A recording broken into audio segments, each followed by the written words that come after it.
More than 30 people have died in two high-profile mass shootings in just the past couple of weeks. The question inevitably turns to how can future tragedies like these be prevented? And from that, we're joined now by Michael Haggard. He is an expert on mass shootings and a crime victim attorney with the Haggard Law Firm. Michael, thanks for being here. First of all, just what has been your own experience litigating civil suits after mass shootings? Who have you been able to hold accountable? Well, obviously we've talked about the law enforcement response, and sometimes the school might have noticed, perhaps like in the Parkland case of a student that had prior problems.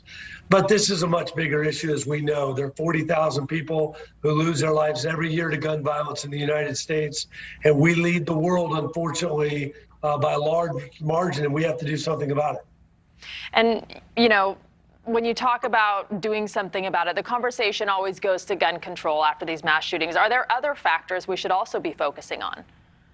There are, but it all starts with the assault weapon. I mean, you look at what New Zealand did, you look at what Australia did, what other countries have done. We have to ban assault weapons. There's no reason in the world that anybody can look at those 19 beautiful young faces and say a civilian should have an assault weapon. In fact, the good guy with a gun, that theory has been absolutely debunked. It was debunked in Buffalo when that security guard was killed trying to fight somebody in body armor with an AK-47. Here again, the police, we can blame them or not, but that's happened before. That happened in Parkland. We've got to get assault weapons off the street. We've got to get background checks. We've got to get waiting periods instituted. The number one cause of gun violence death in the country is suicide.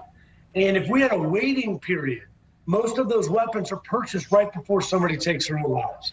But the measures you're talking about don't work. They haven't worked. We just heard Robert Sherman's reporting.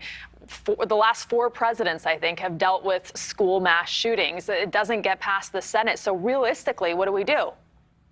Well, we've got the Republicans blocking it. Absolutely. Every time they want to tell you, Ted Cruz wants to tell us, if we just go to church more, this won't happen. That we've got to somehow raise our kids better. Well, that's nice. I mean, that sounds good, I guess. When you say they don't work because our politicians in this country are beholden to a terrorist group. That's the NRA. The NRA has killed more people and has been complicit in more deaths than any terrorist organization in the history of the world. So we have got to start changing who we elect if we ever want to stop this problem. So these measures will work. They've worked in other countries. We just have the courage to elect the right people. Well, the shooter, as far as we know, had a clean record. So as far as we know, he would have passed a background check. Yeah, he would have passed a background check most likely, and he bought it on his 18th birthday, depending on the waiting period. But the key is him not buying that weapon. With a pistol, and I hate to say this, but we're never going to prevent all gun violence deaths. I mean, there are 6 a year in Japan. I would take that. We have 40,000. There were 9 in Australia last year. 9 gun deaths. I would take that over 40,000. We've got to get assault weapons first and foremost and send a message that we aren't just beholden to the NRA.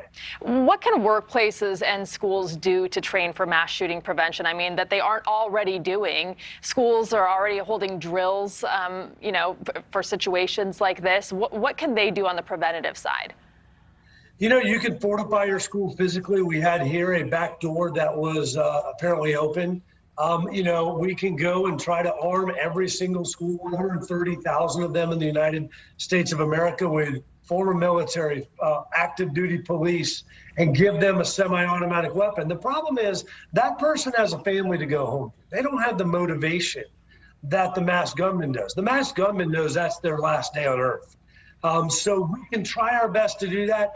But the better philosophy is take the assault weapon, the military weapon, away from the bad guy in the first place, because the civilian can't have it. That's the first way we need to go. All right, Michael Haggard, thanks for being here tonight.